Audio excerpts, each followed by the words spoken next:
Bay Rowdies, who have made a huge upset. Your 2021 Eastern Conference champion. Attack pass, goal! Oh, that is a delicious goal for Tampa Bay. And now, you're tuned into Tampa Bay's RBLR Sports. Hello, everyone out there in Tampa Bay and beyond. This is James Knowles coming at you for the RBLR Sports podcast. I am here tonight to cover the Rowdies. As you can see, there is no one next to me doing some shadow boxing. That is the usual intro for Carlos, but instead we are joined by the producer, Eureka, who is usually behind the scenes. He is stepping up to the front lines today because Carlos is off in Ecuador enjoying paradise, as I assume Ecuador is probably like. So, Eureka, how are you doing this evening? I am great, James. I am the used substitute tonight, so I'm down. And with those guys, plans are in the works. They're recording. They're going good. Shout out to unused substitutes. This community needs you. We love you, and obviously we're their biggest fans. So can't wait for Dan Indanino. We pulled him back from retirement 83 times now. So I'm stoked for that. I'm stoked for finally a home game, James. Finally, we our road warriors are returning home. Yep. So what's not to love about that? Exactly. That is actually the big news, Eureka. Obviously, there is something to talk about from this past weekend. In all honesty, I think you and I would prefer to skip over it if we could, especially because as this is RBLR Rowdies hype, we don't need anything bringing us down. But because it is still RBLR Rowdies, we are going to do at least a little bit of review of the game this past weekend, whether or not we actually would prefer to. So we'll do that, but trust me, the big focus of this evening is going to be on the upcoming game that's coming up on Saturday, as Eureka said, where the Rowdies finally come home and play at Al Lang Stadium again. The first time in 2025, the first time in actually, 6-7 months, something like that. So yeah, folks, that is the cool thing that we've got coming up here. Let's just hop into it, Eureka. Let's start where we need to, unfortunately. This past weekend, the Rowdies lost to Charleston 2-1. It was not the prettiest game in a lot of respects, and we're going to get into that as much or as little as possible here. But as I said, we will return to do our preview later on, so stick around for that at least. Please like and subscribe to us on YouTube or subscribe on any major podcast platform. And please, of course, follow us on all social medias, whichever ones you use, at RBLR Sports. Eureka, I'll turn it over to you to get us started on the quick recap here with, of course, naturally, the starting 11. Yeah, let's talk about the 11. It was a 3-4-3, same as the last game, with Campisi and net, with Moon, Wyke, and it was Moon, Wyke, Caste, Bodley, McPherson, Hilton, Danny Crisostomo, Bassett, Woobens up top with Arteaga. So when you look at that, it is unchanged from the win, right? So that's fine. But what were your thoughts? I mean, did you think after Miami and after only beating Miami, like we didn't wipe the floor with them the way we thought, did you think there needed to be a little bit of changes, or were you fine rolling out the same 3-4-3 with the same 11? Don't fix it if it ain't broken. I guess that was kind of my idea going in. I think that I really liked Nick Moon from the right back spot. And it was unfortunate. Obviously, anybody who watched the game knows that he only got to play about 7 or 8 minutes. He went out for Pacific Nyangabire due to an injury. We don't know the extent of that injury at this time. We're recording Tuesday, April 8th. So maybe it will be known tomorrow. And if so, then, obviously we should have recorded another day later. But either way, we will find out soon enough how long it'll be for Nick Moon. As I said, I think that he did really well, and Cammy McPherson showed that he could do a lot of different things from his position, which was a more roaming position against Miami. I think that the goal was to get him on the field along with Lewis Hilton, Danny Crisostomo, who's been one of our best players so far, and Ollie Bassett. Unfortunately, though, I wouldn't say that this was the best iteration of that. To get into the rest of the quick recap here, Cal Jennings scored a penalty, and Charleston went up 2-0 before we could score even an equalizer. It could have been 3-1 by the end of the game, but luckily one of those was called back for offside. So we will get into the second half as well. I think the second half has a lot more talking points about how the Rowdies played. Okay. But the first half, Eureka, it's all one talking point. So we're going to get to that too. Let me do one more quick thing, which is the standings update. We have dropped to 9th in the East, while the Battery, with their win, jumped up to 6th place. In the Eastern Conference, it is actually led, in fact, the entire league at this point, due to goal differential, is led by Loudoun United with 12 points from their first 5 games. They are 1 point ahead of Louisville City even at this time. Remember, Loudoun United, that is going to come in, well, that is going to be important later. I don't know if it'll come in handy, but it will be important later. I like it. Have 12 points from their 5 games. Like I said, the goal differential gives Loudoun the overall lead for the league. And Monterey Bay are second in the West with 10 points. So, yes, Eureka, let's jump into the first half here. Like I said, it was one giant talking point that I think really got everybody's focus. Yeah. To preface this talking point, I wanted to point out that the player who gave up the penalty, which is naturally where we're going with this, the player who gave up the penalty was Blake Bodley. Blake Bodley also conceded a penalty against Miami FC 2 weeks ago.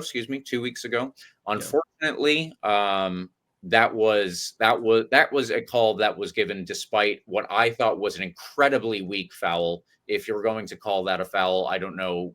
Everything is a foul out there. I had a lot of problems with the refereeing performance in that particular game, and the penalty was chief among them. Luckily, at the time, Miami did not have the wherewithal, the gumption, whatever word, I guess, to put that one in the back of the net. Charleston, on the other hand, because they had Cal Jennings, who was both a very good striker in the USL, and as we know, any former Rowdy playing the Rowdies has a higher likelihood of scoring, so he put it in the back of the net.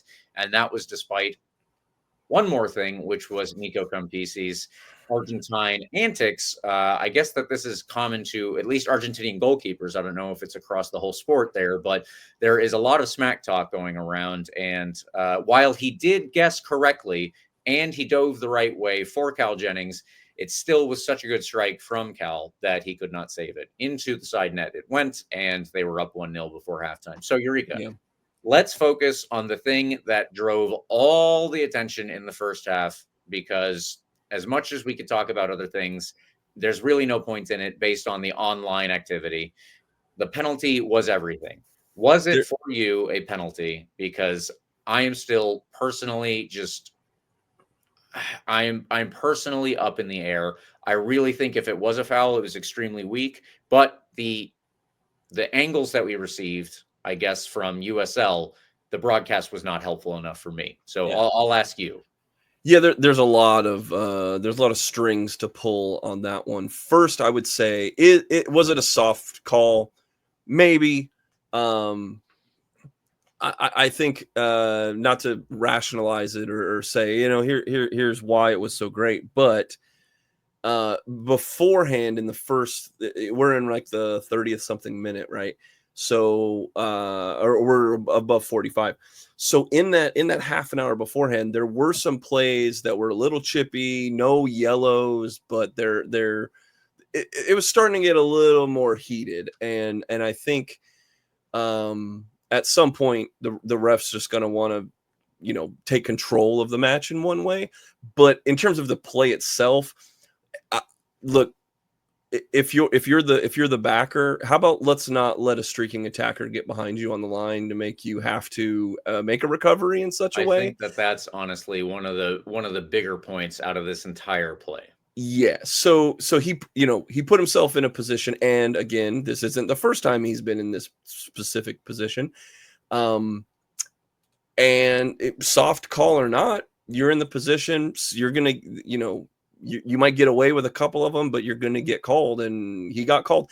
But the veracity of which he was just so, like, he walked over to the other linesman and was like, "Are you kidding me? I didn't even touch." He mouthed, "I didn't even touch him." which, like, again, it was too close to call one way or the other. It's not like they have, smoking gun evidence of him like onto the back of his heel or anything like that.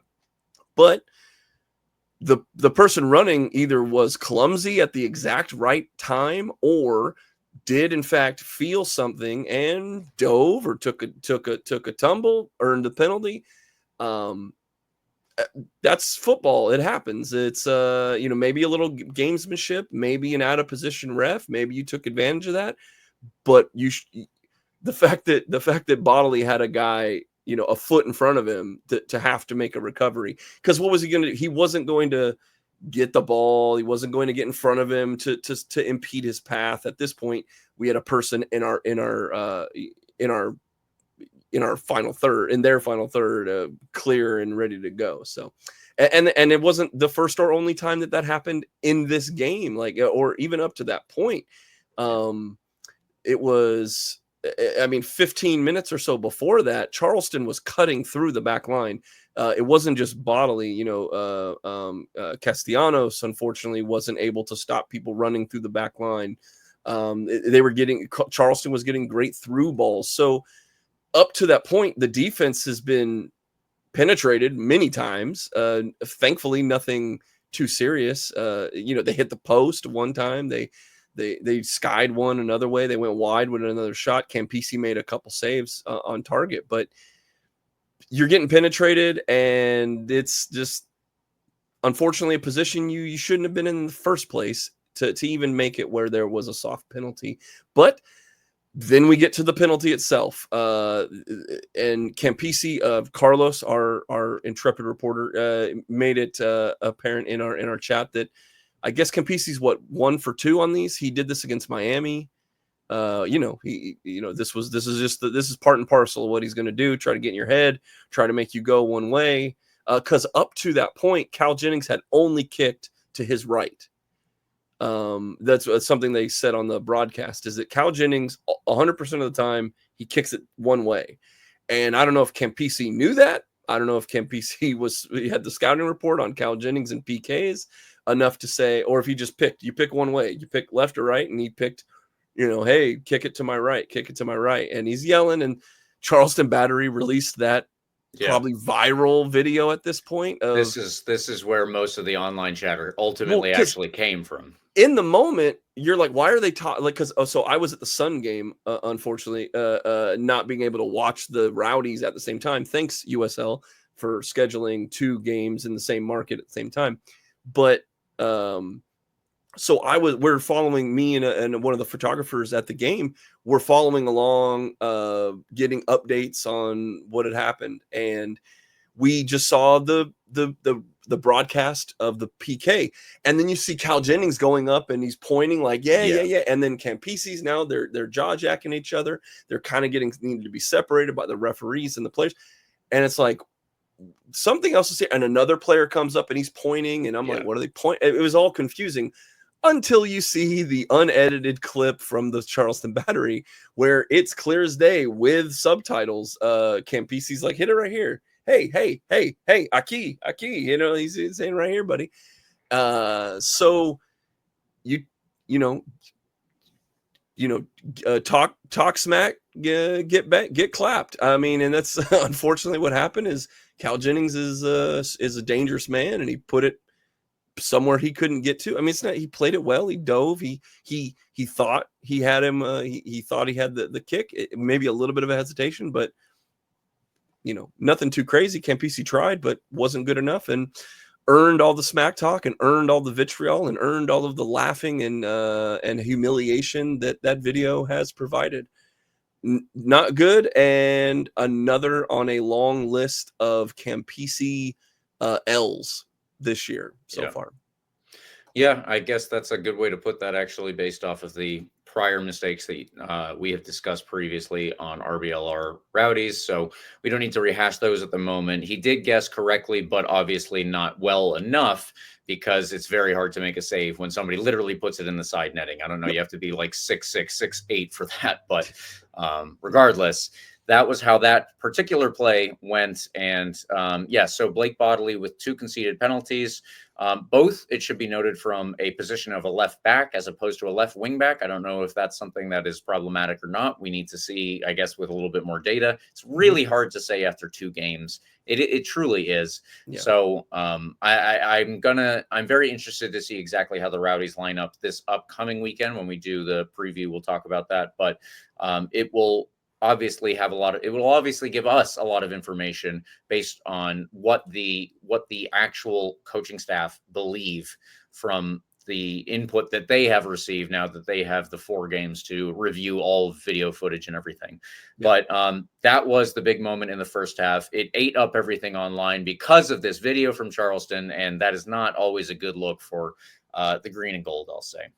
Moving on to the second half, we need to return to the defensive shape. And this goes back to, again, we were in a back 4 for most of this game, had Blake Bodley as a left back, not a left wing back. So this is something that maybe he's a little bit out of position for in the first half. But in the second half, Aaron Guillen comes on, and I think that he plays a little bit deeper, and he plays a little bit less as a left back. But still, I think we keep with relatively 4 at the back. Thomas Van Keeziel also comes on and plays as a right back so that Pacific Nyongabire can move up. That was a little bit deeper into the second half, but all of these things occurred that changed our shape just here and there a little bit. And unfortunately, I think that, Eureka, the biggest problem for me was the defensive shape again. MD Myers came on. It was his first game back from an injury. I wasn't aware that he was out due to an injury. What a game from him, man. Yeah, he actually did extremely well. He had 3 different chances in the second half, which is just 45 minutes, of course. He put 2 of those in the back of the net. Luckily, only 1 counted because the other was called offside. The first one, he just got around Robert Castellanos relatively easily. And I also think that blame is to be shared with the midfield, who allowed the pass to be played. I think if it was from Juan Torres, but yes, regardless, phenomenal, yeah, from Juan Torres. So there was blame to be shared from whoever was supposed to be marking Torres, and then to Robert Castellanos as well. So cut to the second chance in between MD Myers. The ball is over on the left side. Thomas Van Keeziel is more of the right back, and he shields his man. He does a good enough job that the winger has to drop the ball. He drops the ball to the left back, who is wide open in space. Pacific Nyongabire was not close enough to shut him down, and the ball comes in. But this is where the real problem is. MD Myers is wide open, almost at the top of the 6-yard box, in between Robert Castellanos and Aaron Guillen, and he heads the ball home. He's not going to miss twice from, effectively, again, the top of the 6-yard box. And that was extremely disappointing. I'm sure that they will be hearing a lot from the coaching staff about that particular play. I don't know exactly how it broke down the way that it did, but between Aaron Guillen and Robert Castellanos, it did indeed break down. The third play, I think, again, this was one that was called offside, so fair enough. It came down the right side again, so this was Nanan Husu, the right back for Charleston, who set up the goal and actually scored the penalty for, earned the penalty for Charleston that Cal Jennings scored. So he had a fantastic game. He is a player that I actually would not have minded seeing in green and gold as opposed to black and gold, but here we are. And Husu played the ball across the 6-yard box where MD Myers knocked home, but it was already from an offside position, so it did not count. I think the goal that we scored was nice enough, but it was obviously consolation. It really didn't come to anything because we were already down 2-0 and we did not score an equalizer. So, Eureka, I've been talking a while about this positioning problem with the defenders in the second half. I will turn it over to you now for your take on that. I mean, there's nothing more to really add other than, it's just, again, from the first half, we're letting sketchy through balls get through the back line, and another guy gets beyond for one. You had mentioned 3 plays. I think the first one is Castellanos, who this shot was on net. The timing beat Campete. Well, I guess it was not on net technically, but it was a great shot, a great through ball that gets past the line. Beats Campisi timing wise, but it just skims the post and goes wide. But before, but that was probably the third or fourth, like either one-on-one attempt or a through ball that got to a really dangerous position that this defense just let through. The little lob, the little lob by that, I mean, it's just a little chip shot that gets to Myers, and again, I don't like it. You please tell me, like, if this is worth its weight in trying to do it. But when there's a ball that comes through and you get beat, and you decide to hold your hand up for offsides instead of continuing to play and mark the man, that's, to me, what happened on the header. Is that we unfortunately have a center back that's raising his hand instead of playing the player, and the ball comes in and the guy has a free header. Boom, there you go. And then, oh, wait, we didn't get the call. Doesn't matter. The scoreboard now has another notch in it. And at this point now they scored 60 seconds later, but whatever. It just was too little, too late all game. Unfortunately, just did not. The offense was one way. I'm sure we'll get into all that, but the defense, which has been really good, like the defense has been holding on, if not, because in the first bunch of games, it was a 1-0 losses with a few mistakes that were untimely and massive. But on the whole, there weren't a lot of holes in the defense. There weren't a lot of Swiss cheese through balls. This game just felt different. It felt like, and Charleston was not that hot coming into this game. To be honest with you, their form was not that great. And so this, to us, I mean, I thought we all thought we had a chance. We didn't pick wins for everything, but we definitely picked 1-goal differences. You know, we didn't think this was going to be a blowout by either team, because both teams were coming into it on shaky ground, and who knows what happens. Both teams have phenomenal talent. We're just not putting it together, and unfortunately, in this particular demonstration, the defense was to blame for the most part, in my opinion. Yeah. I think that Wubens Passius had a relatively good game, and obviously he did get the goal. Yeah. That was good. Manuel Arteaga also got a couple of good shots off, but they were not, I think they were not mostly on target was the problem. So you have to, I guess, wonder if any of those shots go in, is the game different? But regardless, they didn't, and we're where we are now, which is that it was a very poor defensive performance. As you said, Eureka, actually, that was not something that we had seen previously, so it's not the best to be going into the home game with, but that's the situation we are in. Is there anything else you want to bring up for the review portion? No, there's a lot of questions that we need to get answered for the next game, and that's mostly where we'll get to. So this could be, again, not trying to rationalize it, but, you know, it's a long trek, 4 games in 5 weeks with no home game, you know, other than we played, University of Tampa or something like that in one of the off weeks. But, there's not a lot of home cooking, a lot of plane rides and buses that wear and tear. We've had players on this very podcast who bring that up, that it's a tough slog, and thankfully that slog is over. We'll see if we can turn a page, literally sleep in our own beds, literally get some home cooking, and maybe things will be completely different. So I'm hoping that this is just a lot of that fatigue, a lot of that, like, just it's uncharacteristic. Even if the results aren't coming, this was an uncharacteristically down defensive performance for this club with this talent. Yeah, I think that's actually a pretty good summary. And as you said, though, luckily the away trips are gone for a while, other than, we will note, the U.S. Open Cup, which is next week, which is why next week we will have to record on Monday, obviously, because there is a game on Wednesday. But, of course, that is only against FC Naples, roughly 3-4 hours away. You can take a bus there. Probably they will. That's right. It is not something that you have to get on a plane for. So I think that we can count that one as a relatively home game, and there should be, hopefully, some number of Rowdies fans. We should travel well for that, I hope. Yeah. We will talk a little bit more about that one later on, just to make sure everybody knows all the details. But I wanted to highlight that here, because we are talking about how the Rowdies should have many more home games coming up in at least this upcoming month. So keep that in mind. Let's do our man of the match, Eureka. I will just go with mine, and that is Thomas Van Kayaziel. Thomas Van Kayaziel is my selection because he came on at halftime, so he was not involved in any of the bad play of the first half. But at the same time, we talked mostly about the bad play in the second half. He mostly was actually relatively absolved from that. Even in the second goal, he did his job. He pushed his man back. It was the ball that came in from the left back of Charleston. So Thomas Van Keeziel did well enough defensively, and he worked his butt off to get the assist for Ruben Passie's goal. So I just wanted to give a little shout out to Thomas Van Keeziel for his hard work, at least trying to shore up a defense that wasn't doing all that well in this particular game.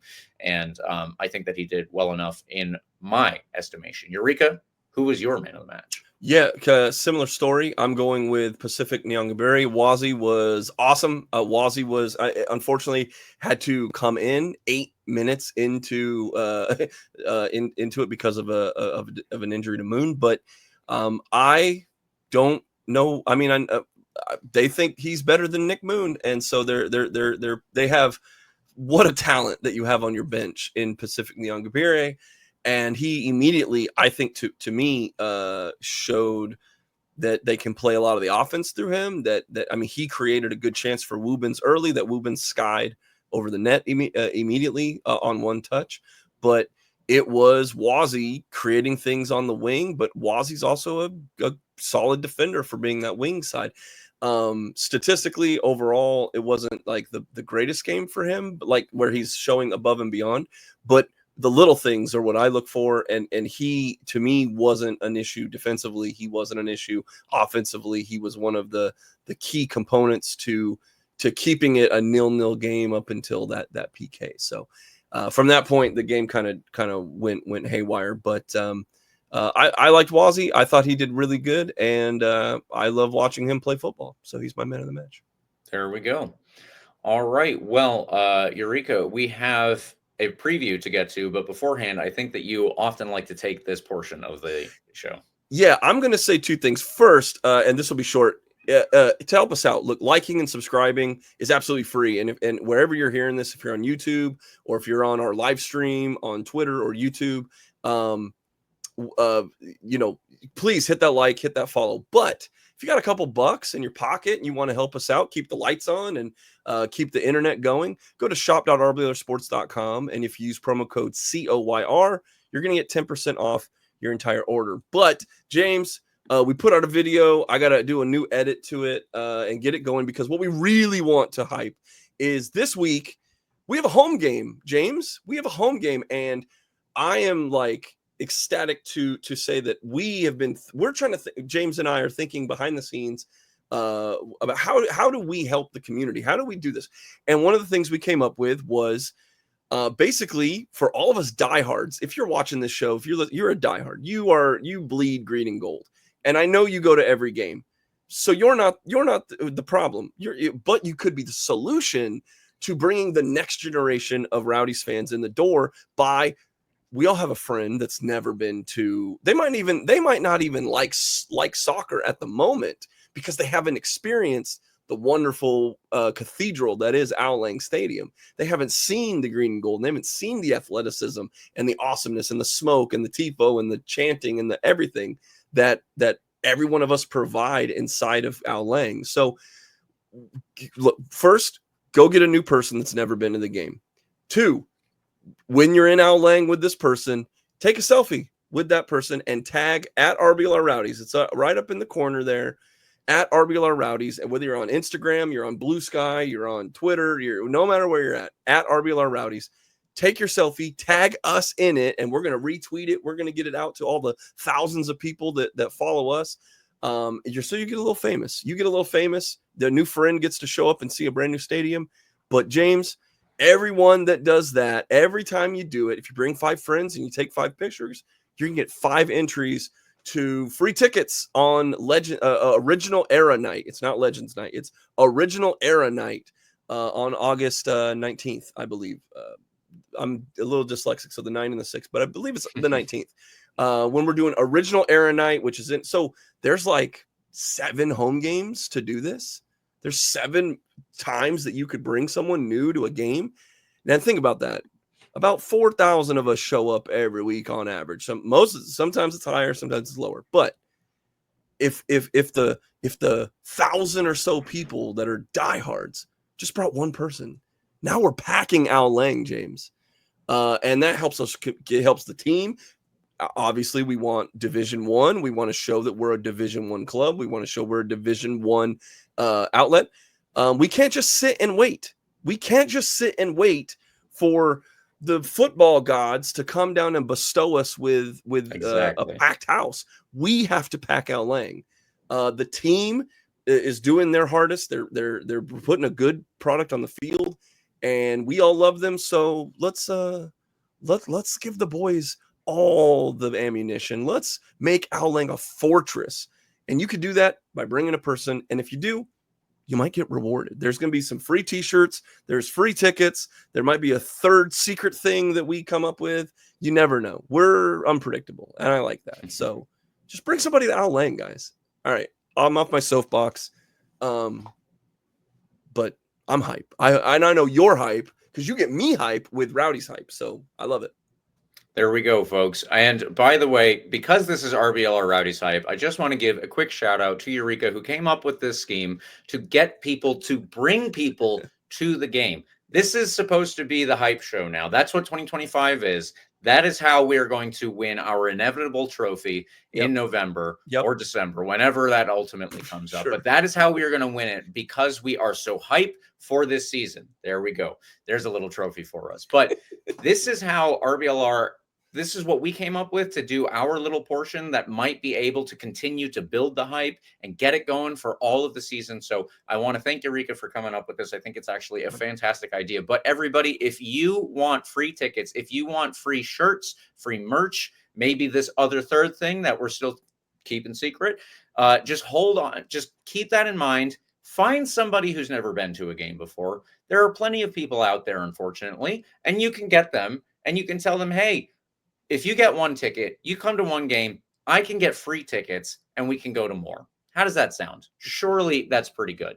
That is how you build some hype for this season. So I think that RBLR is doing the slightest little bit that we can, the slightest little bit to help build the actual hype in the streets of Tampa Bay, the whole region for the Rowdies. So that's what we're trying to do. And I think that this is a really good way to do that. Now, let's move on with our hype, because we are so hyped for the first home game this season, the first home game for the Tampa Bay Rowdies in 2025. Let's get into it. Saturday at 7:30, the Rowdies play first place, Loudoun United, in their first home game of the season. They have been the best team in the whole league, ahead of San Antonio FC. With 4 wins and 1 loss on the season. They are also moving on in the Open Cup after they beat amateur side Virginia Dream, I believe a week or 2 ago now, probably 2 weeks ago. So our head-to-head history with this club is 8 wins for the Rowdies and 3 wins for them.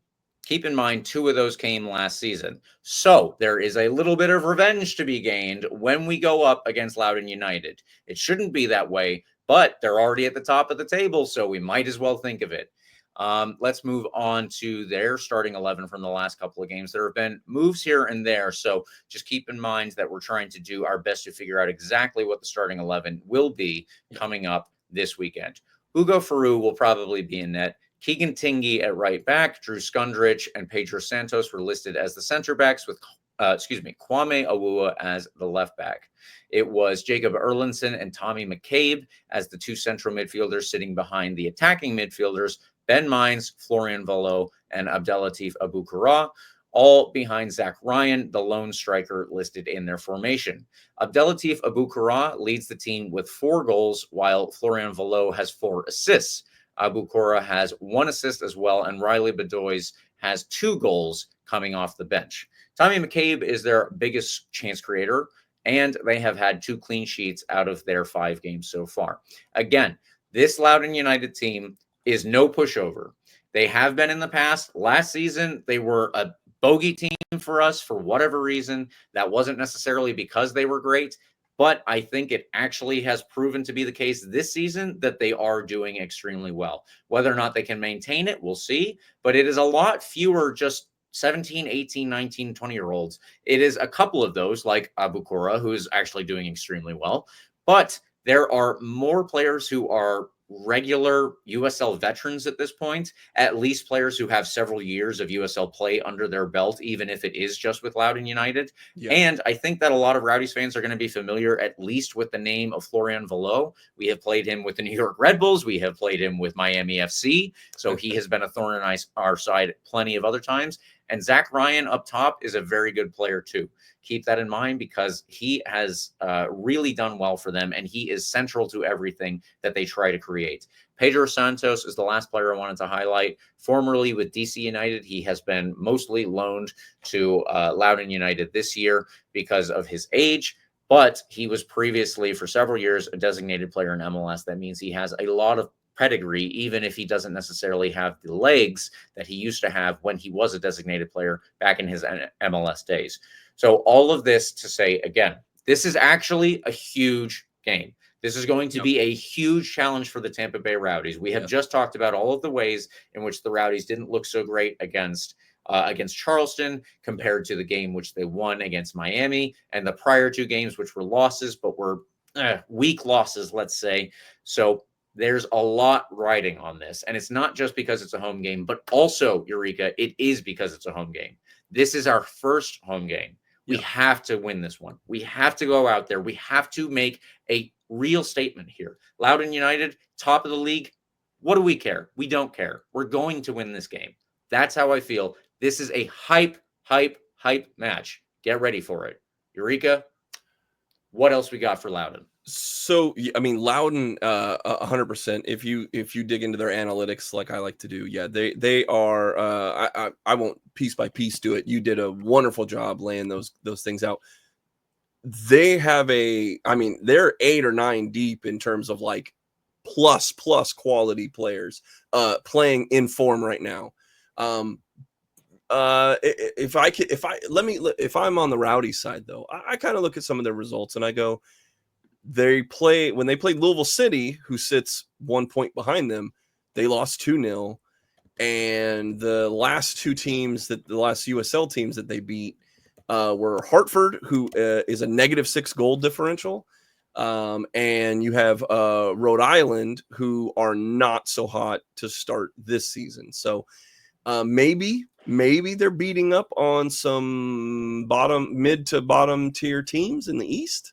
You know, maybe that's inflating their stats, inflating their ego, inflating their power as they come into Ao Lang, which the Rowdies, other than the last performance that they put together, have been a solid defensive unit who even after the performance they had where they gave up almost 1.6 XG, they're still under 1 goal XG in the season, on average. So we're looking at a tough defensive unit in the Rowdies that can, I think, put the brakes on Loudoun a little bit, especially if we are the mid to top level team we think we are, the playoff level team we think we are.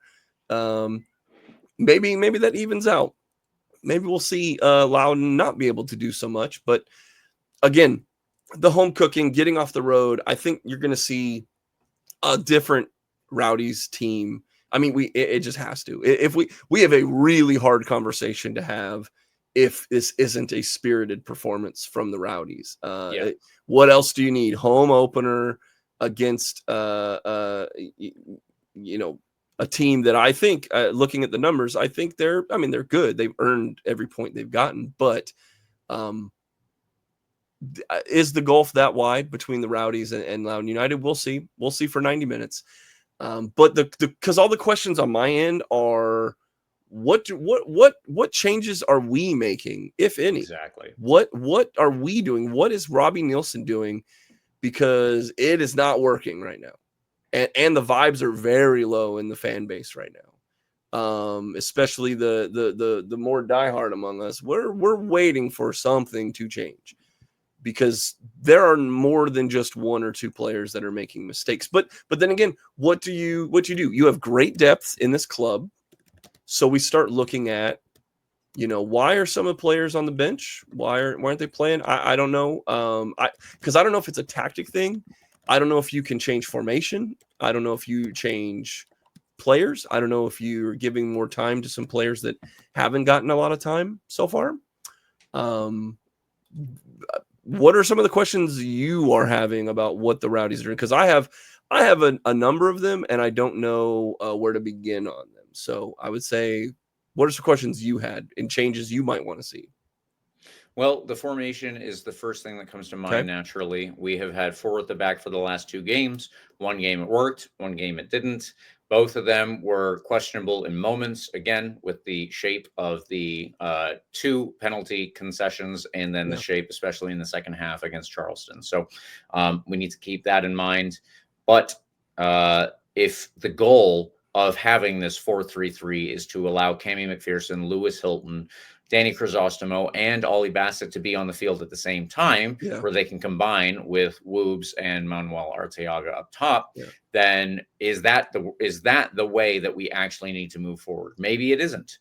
Maybe we need to think about putting some other players in different positions. Maybe we need to see if any of those players, if we want to keep them on the field, are better in a different position. So those are all things that stand out to me immediately. Who's your 4? Who's the 4 in the back because Bodley, Casti, Wyke, and who was making the 4th up of that back line? Nick Moon, the right back, and then Pacific came on, right. Because this is what I'm saying is like, okay, maybe a change, and I don't know his fit level, but you have Forrest Lasso sitting on the bench, and if they're suiting him up and they're putting him in the 18, at what point? I mean, he hasn't come on, and again, I don't know his fitness level, but even Van Kazel can play on the back line a little bit, but I mean, you want him. They played him more as a midfielder, but I mean, I think that's if you're gonna commit to a back 4. I don't know if Nick Moon. I mean, Bodley is why Bodley over Aaron Guillen is a choice that they've made. Not that Guillen had the greatest season last year. We all had we had criticism and questions about what his form was going to look like this year, but he hasn't even getting opportunities other than in the last game he came in on the late side. But you've got defensive minded people on the bench that unfortunately it's looking like we need a defensive shakeup. But are you really sacrificing quality? Because a number of these pieces, Nick Moon probably should be, in my mind, a little bit more up the pitch. He shouldn't be a back 4. Bodily also could be going up. You might have to sacrifice a Cammy McPherson or maybe even Woobins, who is starting to come along, but it's been sort of an empty bucket for him. Although he's been doing better since he's on the pod, so the RBLR bump is still in effect. But that's I don't know if that's the holdup, is that you're putting this together, and yes, you are trying to make sure that you're getting Bassett and Cammy and Crisostomo and Moon, but it's kind of oops all midfielders at this point, and you're playing a guy maybe out of position by putting Moon deeper in the line. Where you also have Wyke, who he's transitioning now in a more of a full year on the back line. So it's good to, it's like we've always been very proud of the depth and the versatility of the players of the Rowdies, because of salary cap. Well, not a real salary cap, but because of salary constraints, we can't just go out and get just the best striker and the best defender and the best midfielder. You kind of have to get guys because of the travel and the longevity of the season. You have to get guys that can play in different roles if needed because of injuries or just different play styles or different opponents that you play. And that's been a great thing.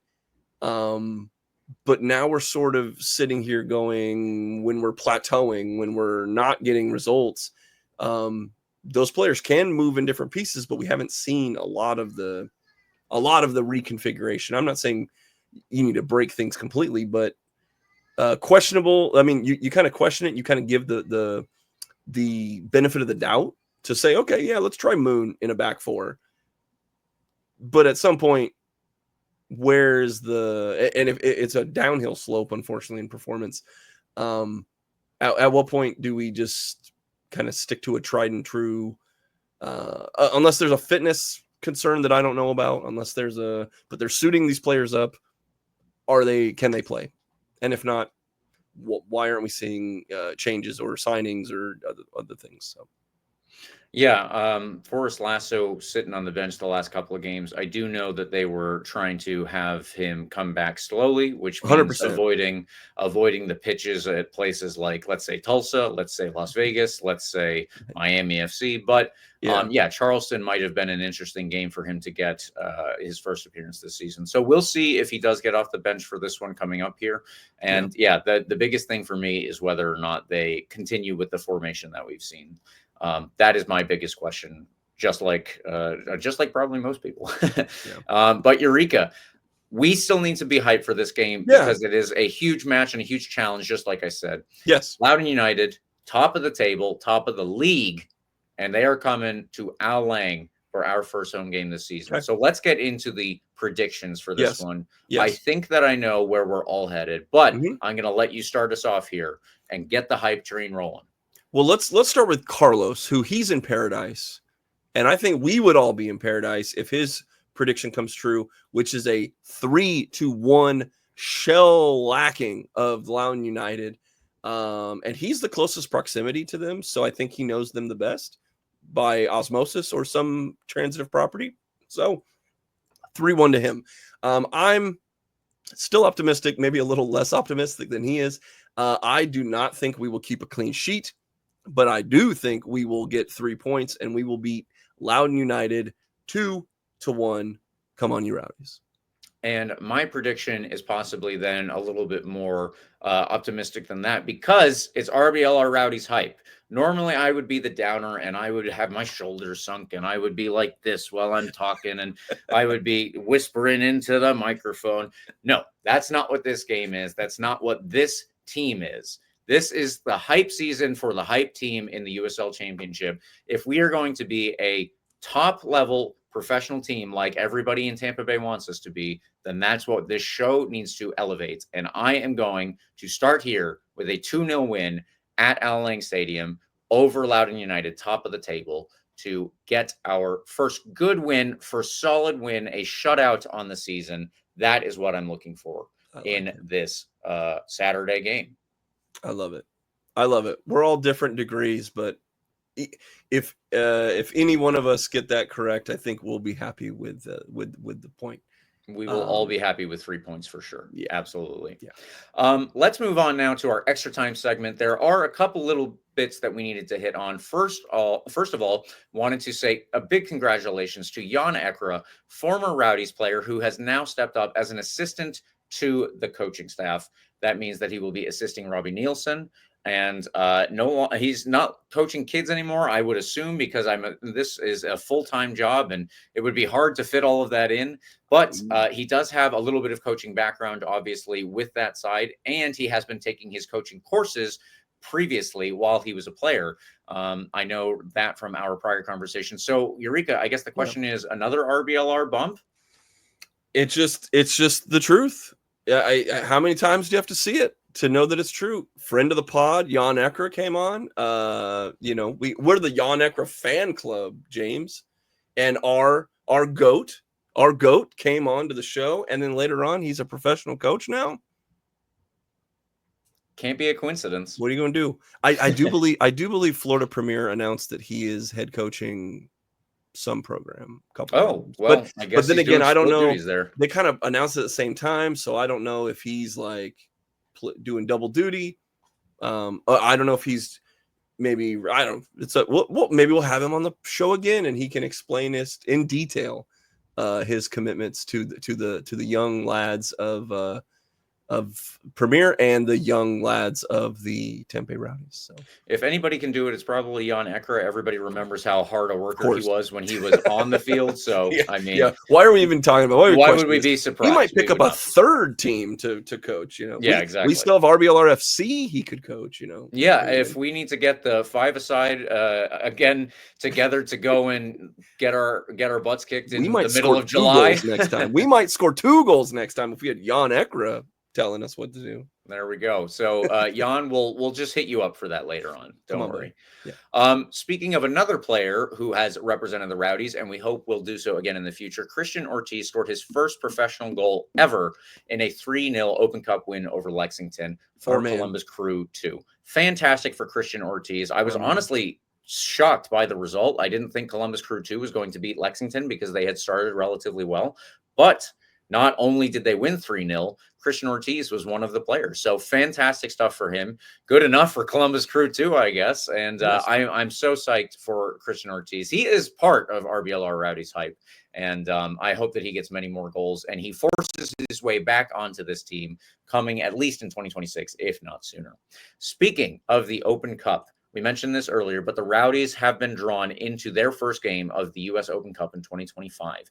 We will play FC Naples in Naples next Wednesday. If you are unaware of this, now you're aware of it. Make sure that you have your plans. Unless something is going on Wednesday, somebody is giving birth, I want to see you in Naples in green and gold.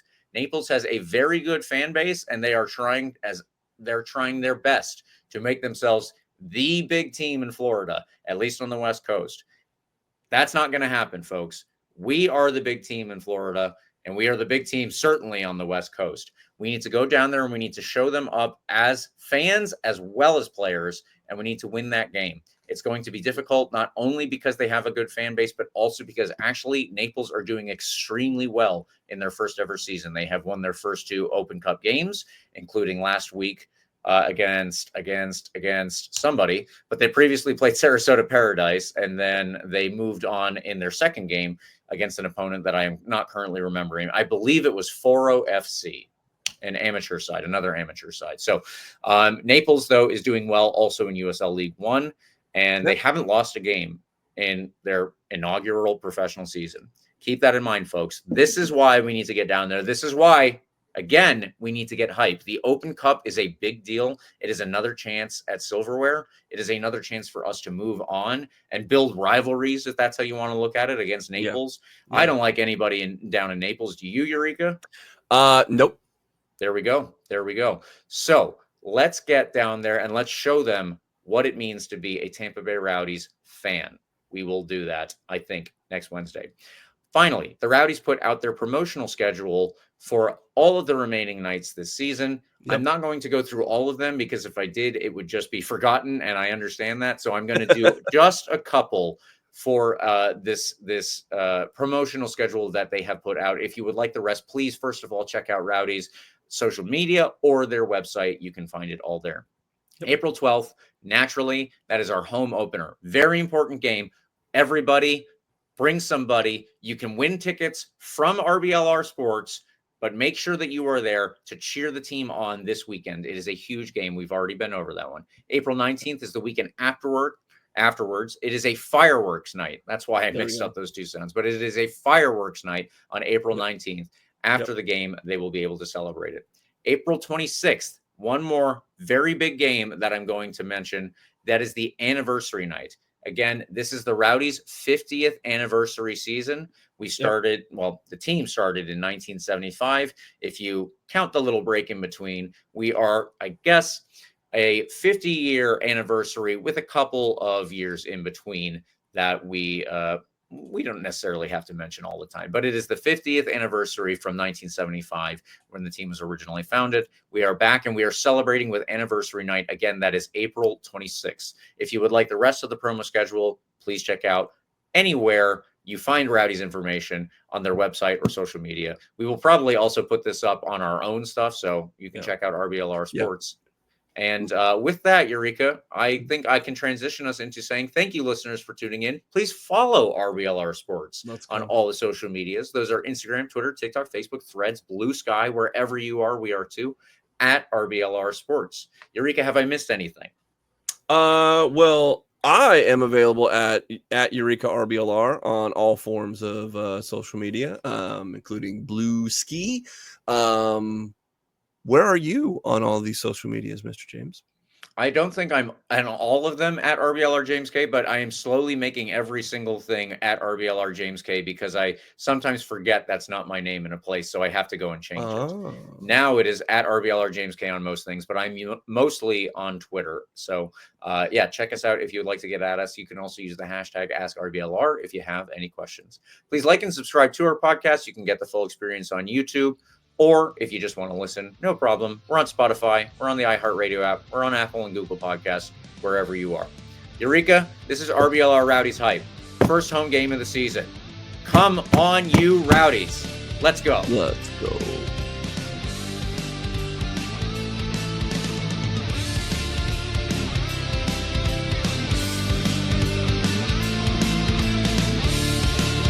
Thank you for tuning into this presentation by RBLR Sports. On your way out of the stadium, please remember to like and subscribe.